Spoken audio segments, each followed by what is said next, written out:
This is a series of podcasts focused specifically on the biomedical and HTM industry. Listening to each episode is eligible for 1 CE credit from the ACI. At the conclusion of this episode, you will be able to access a survey that will appear under this episode's title. You'll be able to download your certificate once you submit the survey. Before we begin today's podcast, I'd like to invite you to save the date for our Spring MD Expo. We will be in Baltimore, Maryland from April the 7th to the 9th. So please visit mdexposhow.com for event details and registration information. Podcast on TechNation would like to thank our sponsor, Agiliti. Agiliti is an essential service provider to the US healthcare industry with solutions that help support a more efficient, safe, and sustainable healthcare delivery system. Agiliti serves more than 10,000 national, regional, and local acute care and alternate site providers across the US. For more than 8 decades, Agiliti has delivered medical equipment management and service solutions that help healthcare providers reduce costs, increase operating efficiencies, and support optimal patient outcomes. For more information, visit agilitihealth.com. In this episode, we are joined by Brian Herty, Senior Director, Solution Management Clinical Engineering Services at Agiliti. Hi, TechNation editor John Wallace here. I'm joined today with Brian Herty from Agiliti. We're going to talk about some clinical engineering solutions. So Brian, we're here today at MD Expo in Dallas. Thank you so much for being here and supporting the biomed community. Yep, thanks for having me. How has equipment complexity, particularly with devices like modern hospital beds and infusion pumps, changed the maintenance and repair landscape for BMEDs? Yeah, well, equipment's certainly getting more complex over time, and tell you what I do, John, I make it really simple. I compare it to cars, and I won't tell you 1, 3, or 5 years. I'll tell you 5, 10, or 15 years. Just think back, and cars were knobs and buttons in the control panel, and when you drive them now, you've got an iPad or a control panel. Beds and pumps are no different. They've got fit for purpose, new features, new functionality to make it easier on the user and easier on the customer. And I tell you, you don't have to make it much more complex than that to try to describe it. How does these new advances and this new technology, what does that mean for the biomeds who are already stretched thin? Yeah, well, no secret, our biomeds are stretched thin. And I tell you, you could talk to a biomed, talk to a CE director. I think they self-report north of 50% as their workload's excessive. So even they're self-reporting that already. But as things become more complex, they take more time to repair, to maintain, more demand, the same amount of supply, you're asking for more with less. So lean teams get a little bit leaner, and I think what you see is they start falling behind as a result. So they fall behind on like the preventative maintenance and keeping things up and running. They are stretched thin and budgets are stretched thin. What are you seeing in terms of PM or repair backlogs across healthcare facilities? Yeah, well, I'll kind of go back to what I shared earlier, or where we started, is beds and pumps in themselves. They fall in this big bucket called general biomed equipment, and that typically makes up the most of the inventory. For these two devices specifically, don't just focus on complexity, focus on count. There's a lot of them. We're not talking about 5 or 10 units, we're talking about hundreds of units. So every unit you add, and every unit that becomes more complex, there's a force multiplier in how much time it takes to fix it. Tell you, any biomed or anybody that's been in the industry for time, you can walk into a biomed shop, you see a shelf in the corner, you see a bed lined up in the hallway. There are these visual indicators where you can see folks are falling behind. They just can't keep up because their workload's going up faster than their staffing levels. Yes, we're absolutely seeing that this day with the workload, and they are stretched thin and their budgets are stretched thin as well. How does the flu season impact HTM teams, and how can they prepare for the upcoming flu season? So this is probably one I can speak to a little bit better, because at Agiliti, we rent equipment as well, and we always see a spike come flu season. But for CE, what happens is more patients equals higher census. Higher census means more equipment's being used, and the more you use it, the more it breaks. So what used to be is I always try to keep away from these days and keep your PMs away, because folks take vacation, that's the reality of it. But as repairs pile up, it's a pretty busy time right now, because things just simply break more. And you can't staff to your busiest month. You try to flatten things as much as possible. When you get these waves of equipment that break, comes the backlog, and trying to keep up. There's only a few levers you can pull, and you can do your best to pull them, but you kind of max out with your fixed staff team. That makes sense. And I know the holidays are coming up. people are stretched thin with PTO and illness like the flu season and stuff. What are some solutions that Agiliti offers that can help them? Well, I tell you where we've seen a lot of traction, a lot of partnerships is partnering with folks that can supplement and help your success, enable your success. You know, there's some good providers out here. Agiliti being one of them. Our goal is to help in-house teams succeed. We're not looking to replace folks. We're looking to help them get through that busy month. You know, I shared earlier, you can't staff to your busiest month. Right. If your demand goes up 200% in June and it goes back down in July, you can't staff the June. You know, that's just kind of the reality of it. So what you do is you partner with folks like Agiliti. Tell us what you need help with. It's not a replacement model. It's a help you out, a supplemental model. We can do this on a as needed basis. Call us when you need us, or tell us where your just sweet spot's not at, and we can help partner with you. Brian, that's great information to have, and I know Agiliti is there to help out with beds and infusion pumps, but can you tell our community a little bit more about what other modalities and devices you and your team can help biomed teams and clinical engineering teams with? You know, I sure can. So, you know what, beds and pumps, they kind of fall under our supplemental model, and what this means is we supplement in-house programs. Within our supplemental partnership models, I put all the equipment in two categories. It's either a high volume device type or it's a specialty device type. Pumps and beds, this falls in this high volume. You know, I shared earlier, there's hundreds of these devices. They break in waves. Folks need support when they get caught, when they get behind, when they have backlogs from EPMs. But there's also this specialty device, and this is the equipment that requires specialty training, call it anesthesia, or contrast injectors, any kind of diagnostic imaging. A lot of in-house programs don't have these capabilities, and it's not always worth building your capabilities if you don't have enough scale. And that's where Agiliti comes in. Because we have so much scale, we can do training programs for these specialty technicians, and it makes a lot of sense for hospitals. We're a great alternative to both the in-house and the OEM. We'll come in, we'll partner with you, help you out, and you can really consolidate your vendor partnerships. Maybe you've got a really tenured team, and your tenured team doesn't want to work on the beds and pumps. This is where Agiliti can come and help you. Or maybe you're just starting your kind of journey as a biomed shop. You've had a lot of turnover, and you've got some BMET ones, and you don't quite have the ventilator, the diagnostic imaging capabilities. That's where we can partner with you. Our goal is to meet the customer where they're at, and again, it's to enable their success. And we just try to fill the holes where they need support.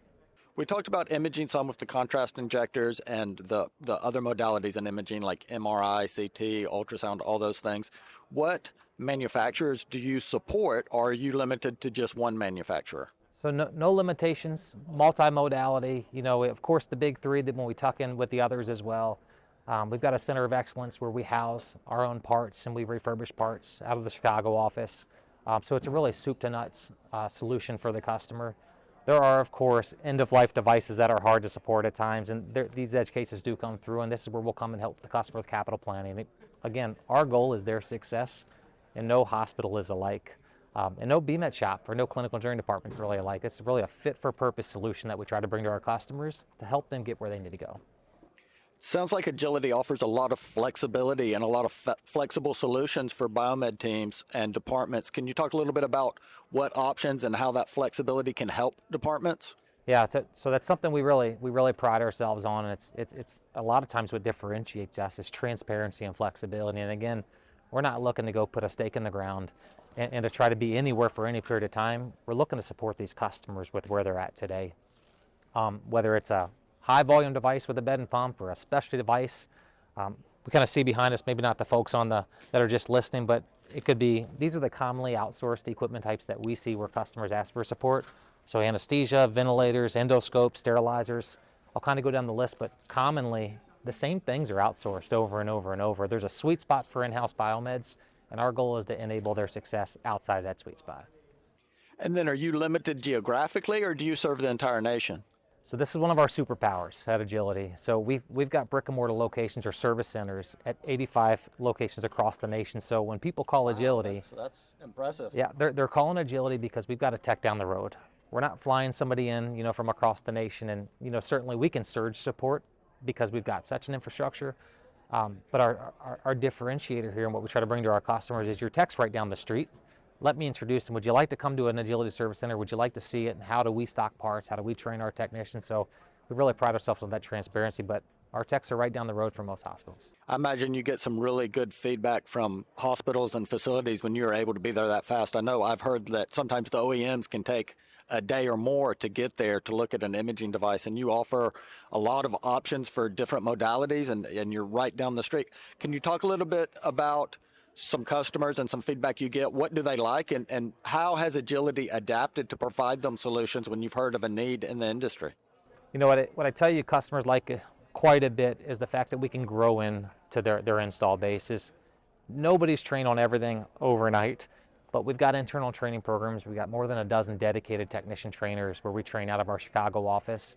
And our customers buy new equipment all the time. I think the statistic was between 5 and 8% a year as you expect the install base to turn over. That means new equipment's coming in the gate all the time. What we do is we'll train our technicians around a customer's inventory with our internal training programs. So our speed to be able to support customers, I say, is unmatched because we've got the technicians local, we've got the training infrastructure. It's just a matter of the need popping up with new equipment purchases, and we'll build programs. Fantastic. And I know facilities always need stuff repaired right then, especially imaging equipment, because that downtime is very expensive when they start missing appointments and having to reschedule. You impact patient care and patient satisfaction as well. So that's great that Agiliti can jump in there and be that provider that can come in and help them get back online and get back up and running as soon as possible. What are some other Agiliti aspects where the flexibility comes into play, and what's a success story or an example of where you were able to come in and save the day for a facility? So I can just give you some general ones and use cases that I see just to help the kind of audience connect the dots on how we bring value to our customers. They could be short term, as in, I've got a backlog, can you help me? Joint commissions coming in 90 days. Or I've got a technician that's on military leave for 6 months. Can you give me a piece of time? Because it doesn't make sense for me to hire for 6 months. I just need to get through a piece of time with an experienced biomed. I tell you that where I see the most success with our current partners, and success being defined as everybody's on the same page, we're equally supporting each other. It's when we build trust. And I know when I was an internal CE director, that was my biggest challenge. Is I didn't trust a lot of vendors, and I stiff-armed people quite a bit, and that's really what I did. And we could do it all ourselves. And I'll tell you, an event that happened is I needed help one time, and this vendor happened to be in front of me, and I signed on board. And next thing I knew, they did a good job, and I trusted them, and I asked for more and more and more, because everybody outsources something. Everybody needs help. Nobody can do everything. At Agiliti, what we'll try to do is we don't try to take over anything. We just try to support customers where they're at today. And what we do is we build trust as a byproduct. And then that's when we start consulting with customers and letting them know, look, there's other ways to do things. Let's share our best practices. And I think that's where our partnerships grow. But they grow in supplemental. Again, we're here to make successful in-house teams, not to replace them. That's great, where you could come in and have like a temporary solution for a hospital because someone's on leave or someone's on bereavement leave or whatever, and then the next time they need help, you've built that trust in, and they're like, hey, let's call Agiliti again because they were really helpful last time, and I know they do good work. So that's great to hear that. You talked a little bit earlier about end-of-life devices, and I know sometimes OEMs will kind of back away from providing parts or from servicing older equipment. How can Agiliti help a facility keep equipment a little bit longer while they're trying to get to the next capital budget?